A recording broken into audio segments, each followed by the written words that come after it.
आज चंचला ने उन कथावाचक विप्र से निवेदन किया। आंखों में आंसू भर करके रोते हुए उसने कहा, हे गुरुदेव, मुझे इस नरक की मिलने वाली यातनाओं से मुक्ति प्रदान कराओ।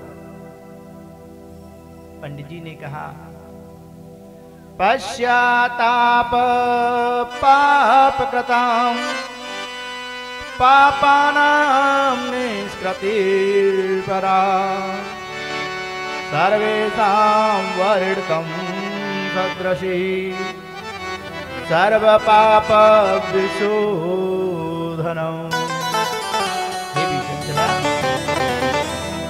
आपने अपनी गलती पर पश्चाताप किया है, पश्चाताप किया है ना, तो पश्चाताप करने मात्र से ही सर्व पाप विशोधनम, तुम्हारे सभी पाप नष्ट हो गए। प्रेम से बोलो हर हर हर हर। हाँ, हमसे अगर कोई गलती हो जाए, कोई हमसे गलत कर्म हो जाए तो इसके लिए प्रायश्चित करो। प्रायश्चित करने से बड़े से बड़ा पाप क्षण भर में मुक्त हो जाता है, भस्म हो जाता है। परंतु सुनो, ये पश्चाताप भी तभी सार्थक है कि एक बार हमसे गलती हो गई, अब उसके लिए पश्चाताप कर लिया, अब पश्चाताप करने के बाद में दोबारा हमसे वो गलती नहीं होगी। अन्यथा सुबह पाप करो, शाम को क्षमा याचना करो, फिर दिन में फिर वही पाप करो, तो ये पश्चाताप, इससे फिर मुक्ति नहीं होती। पश्चाताप करो, पश्चाताप करने के बाद में यही प्रयत्न करो कि हमारे जीवन में ये गलती फिर दोबारा कभी होने नहीं पाए। गलत कर्म होने पे कोई सत्यनारायण कथा करके प्रायश्चित करता है, कोई यज्ञ करके प्रायश्चित करता है, कोई गंगा स्नान करके प्रायश्चित करता है, कोई भगवान का जप करके प्रायश्चित करता है, कोई भागवत कथा, राम कथा, शिव महापुराण, देवी भागवत कथा श्रवण करके प्रायश्चित करता है। परंतु इस कलयुग में सबसे बड़ा प्रायश्चित तो भागवत में अजामिल, भागवत कथा में आता है, अजामिल और मृत अवस्था में शैया पर लेटा है, प्राण निकलने वाले हैं और यमदूत लेने के लिए तत्पर हैं। भगवान के पार्षद आकर के यमदूतों को या अजामिल को ले जाने से रोक देते हैं। तब यमदूतों ने भगवान श्री हरि विष्णु के पार्षदों से पूछा, महाराज कि इसने पाप तो किया है, आप कह रहे प्रायश्चित भी कर लिया है, तो प्रायश्चित करने से क्या इसकी मुक्ति? बोले हाँ, एक बार प्रायश्चित कर ले, प्रायश्चित करने के बाद में जीवन में कभी भी जो गलती को नहीं दोहराता तो उसका पाप सर्व पाप विशोधनम, सर्व पापों से मुक्ति हो जाती है, वह शुद्ध होकर के भगवत कृपा को प्राप्त कर लेता है। आज चंचला, आज तुमने प्रायश्चित किया है देवी, और रही बात आपके कल्याण की तो सुनो। एतच्छिव पुराणस्य कथा श्रवणतो यथा जायते चित्तं शोधित न तथान्ये रूपायत। हे देवी, आपके पाप तो भस्म तत्क्षण हो गए, आपने जैसे प्रायश्चित किया। प्रायश्चित करने, माताओं के लिए एक बात कहना चाहूंगा मैं, अगर कोई माता गलत काम करती है ना, है, और आपको पता चल गया कि उसने ऐसा निकृष्ट कर्म किया, तो आप और ये बात जानने के बाद में और उनकी बुराई अपनी सहेलियों के मध्य में करने लगती हैं। होता है ना? बाकी के लोग कहां गए? नहीं, आप वहां बैठे, कोई दिक्कत नहीं, बाकी और भी तो थे, पार्षद जी भी चले गए। अच्छा अच्छा। तो आप जो अपनी सखियों के मध्य में उनकी जो बुराई करती हैं, उनके गलत काम की जो चर्चा करती हैं ना, उस चर्चा के करने से उनका जो गलत कर्म किया है, उसका जो पाप है,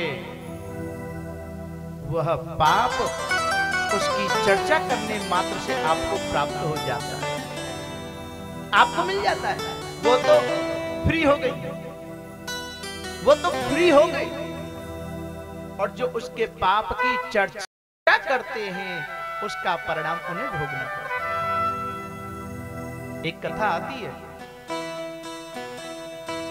एक राजा बड़ा धर्मपरायण है,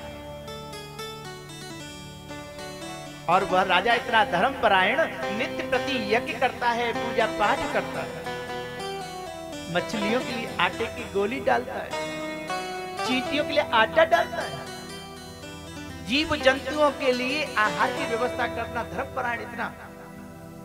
साथ ही साथ में उसका एक नियम, जब तक 101 साधु संत ब्राह्मणों को भोजन नहीं करा देता, तब तक वो पानी भी नहीं पीता। नित्य प्रति इसका नियम, प्रतिदिन 101 साधु संत ब्राह्मणों को भोजन कराना। उस राजा की ख्याति, यश बड़ी दूर दूर तक जाने लगी, और उस राजा की प्रशंसा ख्याति को सुन करके दूर दूर से साधु संत सन्यासी ब्राह्मण उसके यहां भोजन पाने के लिए आते हैं। एक दिन क्या हुआ कि राजा के जो रसोइया थे वो भोजन तैयार कर रहे थे, भोजन, और भोजन तैयार करते करते अचानक से आकाश में एक बाज पक्षी, बाज, ईगल, मरा हुआ सर्प अपने पंजों में दबा करके आकाश मंडल में मंडरा रहा है। ध्यान से सुनना, आकाश में मंडरा रहा है। जो भोजन प्रसादी माताएं या हमारे रसोई का काम जो करने वाले भाई बंधु हैं, वो खुले में बनाते हैं, तो वो यहां से सबक लें, सीख लें। भोजन बन रहा था खुले आकाश में, बाज पक्षी आकाश में एक मरा हुआ सर्प ले करके और ऊपर मंडरा रहा है। अचानक से उसके पंजों की पकड़ कम हुई और वह सर्प उसके पंजों से निकल करके नीचे जो रसोइया भोजन तैयार कर रहे थे उसमें जो खीर थी, उस खीर के कढ़ाई में आकर के गिर गया। भोजन बनाने वालों को पता नहीं चला। नित्य प्रति भोजन करने का जो कराने का नियम था, उसके अनुसार से साधु संतों की पंगत लगी, भोजन सामग्री पंगत में वितरित की गई, बांट दी गई, और वो मरे हुए सर्प जिस खीर में पड़ा था वो खीर भी बांट दी गई। खीर बट गई। खीर बटने के बाद में सभी ने बड़े प्रेम के साथ में वह भोजन प्राप्त किया। राजा ने भोजन कराने के बाद में दक्षिणा भी भेंट कर दी। जब खीर में मरा हुआ सर्प पड़ा है, गरम गरम, और खीर उसमें सर्प, तो सर्प का जहर जो उसके अंदर था वो पूरी खीर में घुल चुका है। परिणाम, जिसने वो खीर खाई उसकी मृत्यु हो जाती है। प्रेम से बोलो हर हर। जिसने वो खीर खाई उसकी मृत्यु हो गई। नरक में, यमपुरी में हमारे कर्मों का लेखा जोखा जो रखते हैं वो यमराज सूर्यपुत्र, और उनके सेक्रेटरी हैं चित्रगुप्त जी महाराज। आज सेक्रेटरी होता है, पीए होता है ना, हाँ, ऐसे ही हमारे यमराज जी के सेक्रेटरी कह लीजिए, पीए कह लीजिए, वो चित्रगुप्त जी महाराज। उस राजा का और कर्म लिखते लिखते चित्रगुप्त जी की कलम रुक गई। अब कलम रुक गई, यमराज कहने लगे लिखो। चित्रगुप्त कहते हैं महाराज धर्मराज, मुझे आप ये बताइए कि इस खीर के खाने से जितने साधु संत ब्राह्मण की मृत्यु हुई है, इस हत्या का दोष में किसके अकाउंट में लिखूं? राजा के खाते में लिखूं, जिस राजा को यही पता नहीं है कि उसमें जहर मिला है, या उन भोजन बनाने वाले रसोइयों के खाते में इस पाप को लिखूं? क्योंकि गलती तो उन्होंने भी नहीं की, उन्हें तो पता ही नहीं।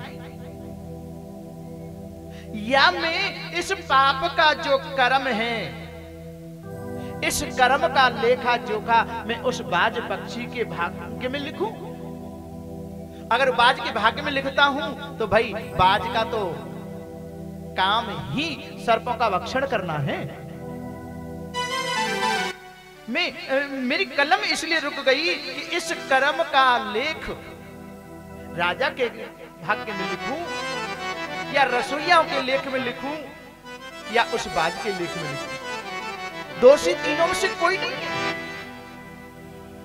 धर्मराज कहने लगे चित्रगुप्त जी, अभी इस लाइन को आप शेष छोड़ दीजिए, समय आने पर इसका भी निष्कर्ष निकाला जाएगा। प्रेम से बोलो हर हर।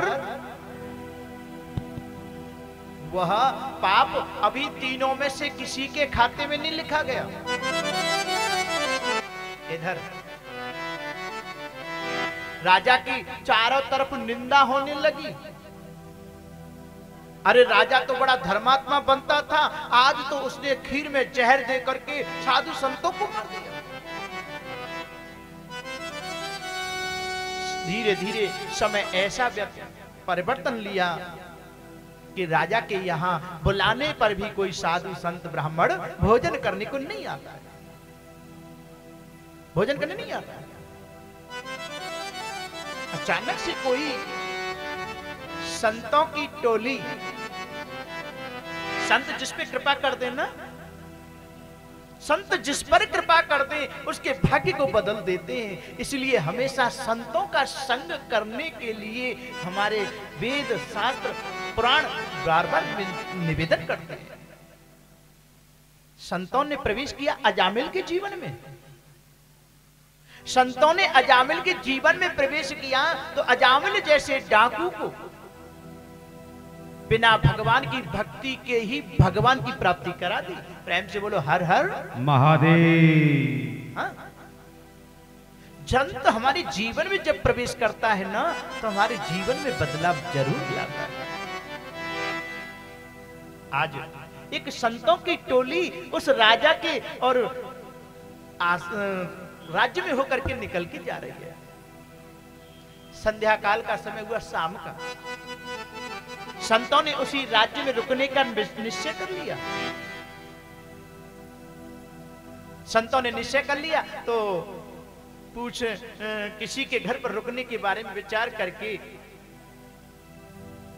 विचार किया कि किसी के घर पे जाकर के हम रुकें तो रात्रि भोजन व्यवस्था भी हो जाएगी और सुबह होते ही हम अपने गंतव्य स्थान के लिए प्रस्थान कर लेंगे।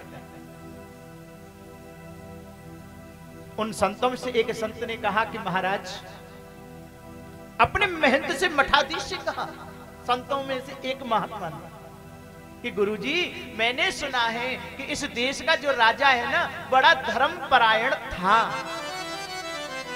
परंतु अनजाने में राजा के हाथों से एक ऐसा कर्म हो गया जिसके कारण से उसके घर पर कोई साधु संत ब्राह्मण भोजन करने को नहीं जाता। राजा निमंत्रण देता है परंतु कोई नहीं जाता। अगर निवेदन स्वीकार हो तो आज हम उसी राजा के यहाँ अतिथि बन करके चलते हैं।